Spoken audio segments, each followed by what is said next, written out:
ప్రశాంతంగా జనాలు ఏం పెద్దగా లేరు, ప్రశాంతంగా ఉన్నది. పెద్ద ఉత్సవాలు ఈరోజు ఏమి లేవు. రథసప్తమి రోజు మేము భద్రాచలం నాన్న కార్యక్రమంగా వచ్చినాము. ఆ విధంగా మిమ్మల్ని ఇట్లా చూపిద్దానికి వీళ్ళు చూపిస్తాను. భద్రాచలం ముఖ్యంగా నాకు నచ్చింది ఎక్కువ అంటే ఇక్కడ వరుస విగ్రహాలు ఉన్నాయి సార్, చాలా బాగా నచ్చింది. చూడండి, కనీసం ఇక్కడ నుంచి మొత్తం విగ్రహాలే.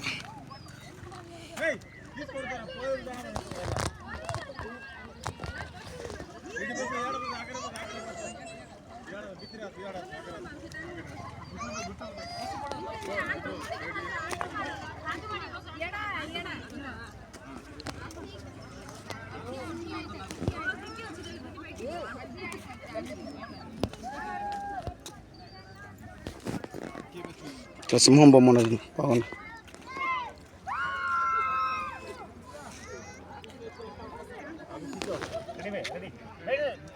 వినాయకుడు, సింహం.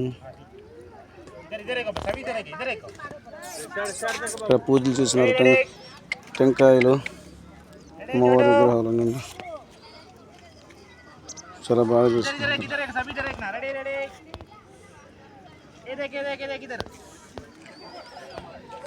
జనం నదిలో ఫోటోలు తీసుకుంటున్నారు, స్నానాలు చేస్తున్నారు. జనంతో హ్యాపీగా, సరదాగా, చాలా సంతోషంగా భద్రాచలం నది ఒడ్డున.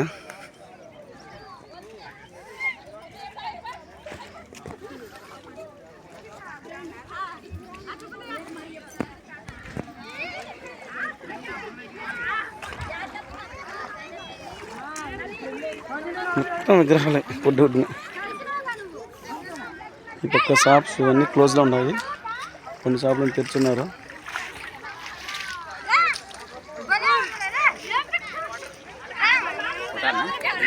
లేదండి, వీడియో తీసుకుంటాను. ఫోటోగ్రాఫరు ఫోటో అని అడుగుతున్నారు, ఆయన ఇక్కడ ఫోటో తీస్తాడు.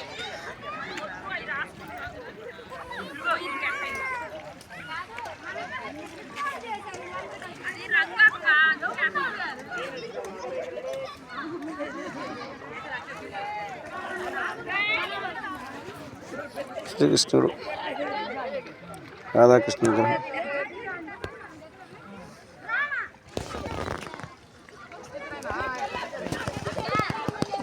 ముద్దుగా ఉన్నాడు కృష్ణుడు.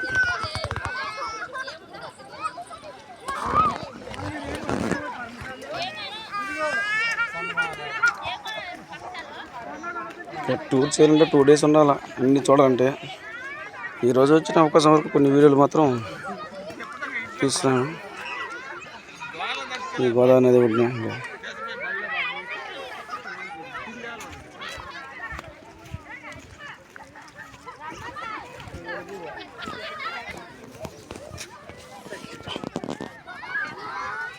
ఎవరో పూజ చేస్తున్నారు. మన వీడియోలు తీస్తేనే ఇబ్బంది అవుతానే మేము వాళ్ళని తీయలేదు. విగ్రహం ఉన్నది. ఇక్కడ కూడా అమ్మవారు పేరు తెలిస్తే కామెంట్ చేయండి బ్రదర్స్.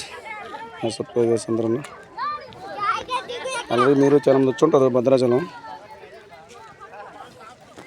చాలా బాగుంటుంది ఇది చేస్తే. నేను భద్రాచలం రావడం ఫస్ట్ టైం. నది లోపల రాళ్ళు,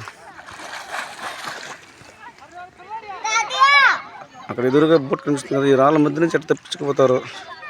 అక్కడ ప్రమాద హెచ్చరిక బోర్డులు కూడా పెట్టినారు మధ్య మధ్యలో. ఎవరైనా కొత్త వాళ్ళు దిగితే ప్రమాద ఇబ్బంది పడతాయని సూచక బోర్డులు, ప్రమాద బోర్డులు. అన్న స్నానం చేస్తాను చూడండి. ఇక్కడ 2 బోర్డులు, మొత్తం అన్ని స్నానం అంతా బోర్డులే.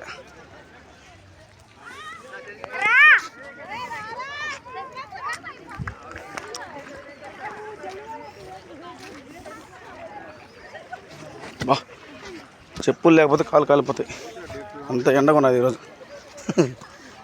చెప్పులు లేకంటే అంతే కథ. ఆంజనేయ స్వామి.